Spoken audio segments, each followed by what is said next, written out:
It's time to raise some questions about things that usually don't get questioned. A food of thought, I guess you could say, a topic of conversation that I'd love to get some feedback on. Maybe you guys have never thought of things in this manner, but it's good to. It's good to critically think. Anyways, I'm doing some sociological talk earlier, learning some sociological history, and there was this specific sociologist, I don't remember his name, but anyways, he created this model for the way that he believed humans evolved. The way that he believed humans evolved was first, theologically, they believed in they had a theological way of thinking where they believed in a god or multiple gods. You think of way back then when they had, the Greek gods, and they believed that those gods governed basically every function of the world. Then we move on to this metaphysical, which is beyond the plane of existence, where humans began to think in the world in terms of astrology and universal law, karma, luck, superstition, things like that. Then he believed that humans evolved into this scientific way of thinking, which is where he believes humanity is right now. And that raised the question in my head where I think, to what extent have humans, specifically elite humans, very powerful humans, used this model in specific to exploit other humans for profit? Let me explain.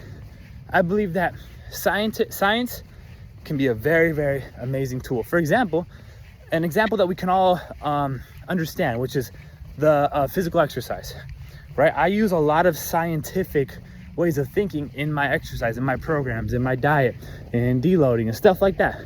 Science is amazing for that. But you think about the way that they've used science to basically define mental issues now. Things like depression, anxiety.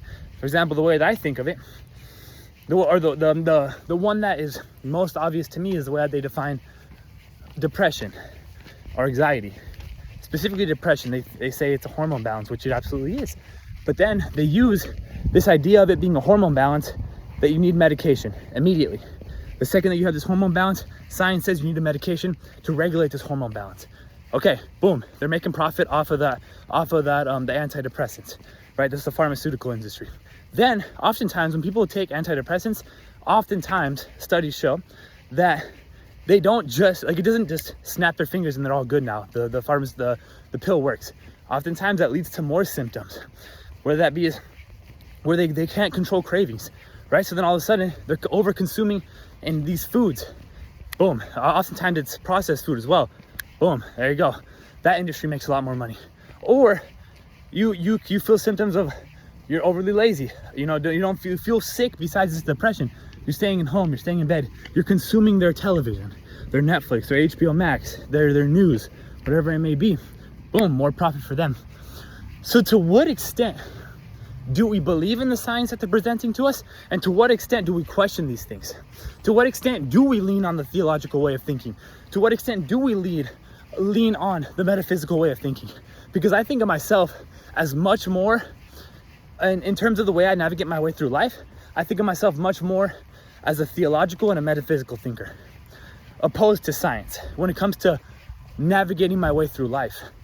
And I will say, and it basically goes perfectly with the post that I made 2 nights ago, where I said, oh, you're going through a tough time, they tell you to drink, right? You're going through a stressful time, they tell you to smoke. Oh, you feel a little bit of a headache, okay, sleep in, rest more. Oh, you feel more sickness, even if it's nothing crazy, go get some medication. I've gone against all of this shit and I feel way better mentally, way better. So just question some of these things. Maybe I didn't explain it well, but it's a good food of thought.